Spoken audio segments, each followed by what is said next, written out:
Okay, so let's just think about this for a second. We all live our lives by this unwritten rule, right? Breakfast, lunch, and dinner. It feels as natural as breathing. But what if I told you that entire schedule is a pretty recent invention, and that it was shaped by forces that have almost nothing to do with your body's natural needs? We've all had it drilled into our heads since we were kids. Breakfast is the most important meal of the day. It jumpstarts your metabolism, gives you energy, helps you focus. I mean, it's practically gospel. But is it actually true? Well, here's the kicker. Not only is that famous saying not some ancient piece of wisdom, but for most of the time we humans have been on this planet, breakfast just wasn't a thing. And for the powerful institutions that shaped our world, eating in the morning wasn't just weird, it was actually considered a sin. To really get how we got here, we've got to go back, way back. Back to a time before schedules, before factories, even before farming. We're going to a world where eating was all about opportunity, not about a clock on the wall. I mean, just think about the time scale here. For hundreds of thousands of years, our ancestors ate whatever they could find food, totally unscheduled. Sometimes days would go by. Then agriculture comes along and changes everything. Life gets structured around the sun, and we settle into a new pattern. 2 meals a day, a big one around noon, called dinner, and a lighter one in the evening called supper. See what's missing? And this 2-meal-a-day thing wasn't just a casual habit.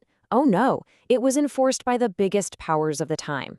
Your whole life followed the sun, so you ate at midday and dusk.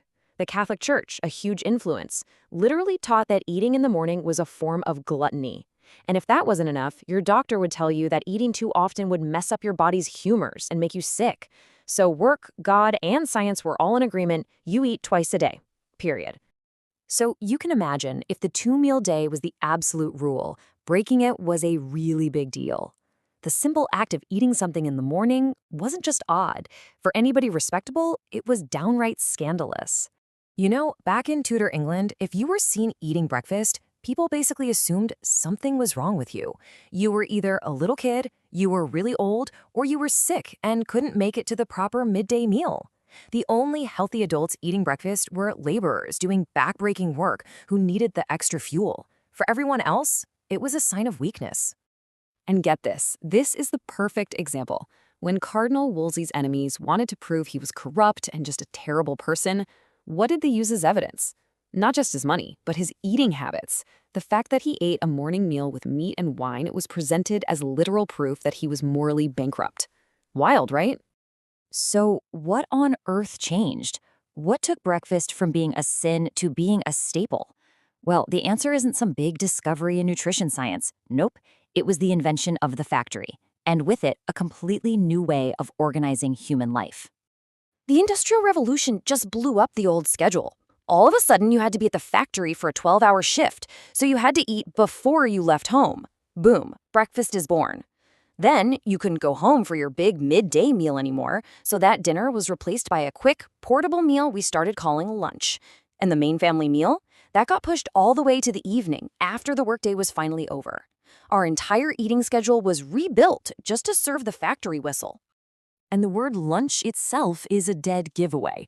It didn't even mean a full meal at first. It literally meant a lump or a hunk of food. You know, like a slice of ham you'd eat really quick. It was just a snack that got a major promotion to a full-blown meal, all out of necessity for this new workforce. Okay, so breakfast is now a necessity for workers.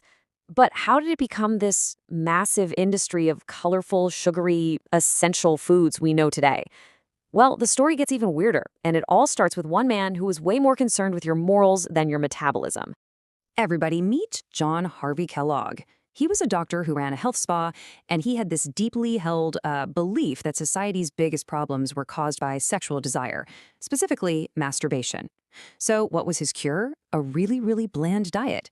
He invented cornflakes, not as a health food, but as an anti-masturbation food.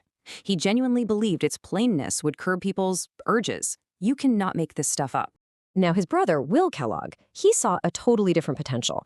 He basically thought, forget the weird purity stuff, let's just add sugar and sell it. And just like that, the breakfast cereal industry was born. But that still doesn't explain the one phrase we all know by heart. Where did it really come from? So, the big reveal.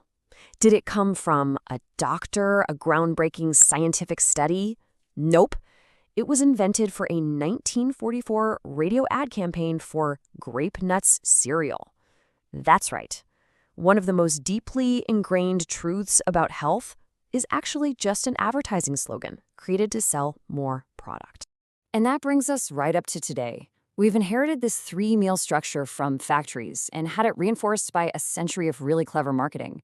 But as our own lives keep changing, the whole myth of one perfect eating schedule is finally starting to fall apart.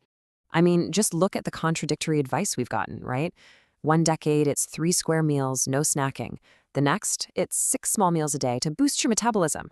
And now, it's all about intermittent fasting and eating in an 8-hour window, which is basically just a fancy way of saying skip breakfast.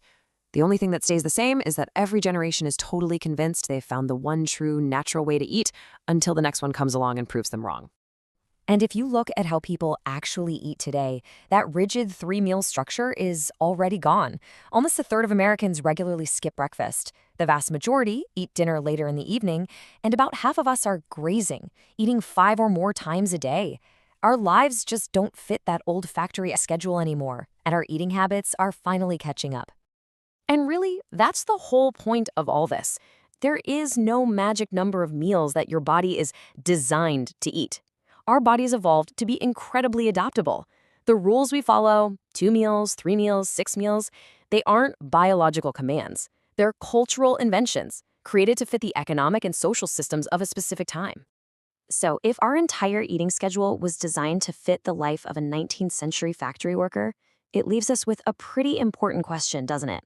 In our modern world of flex schedules, remote work, and 24/7 everything, what is the right way to eat?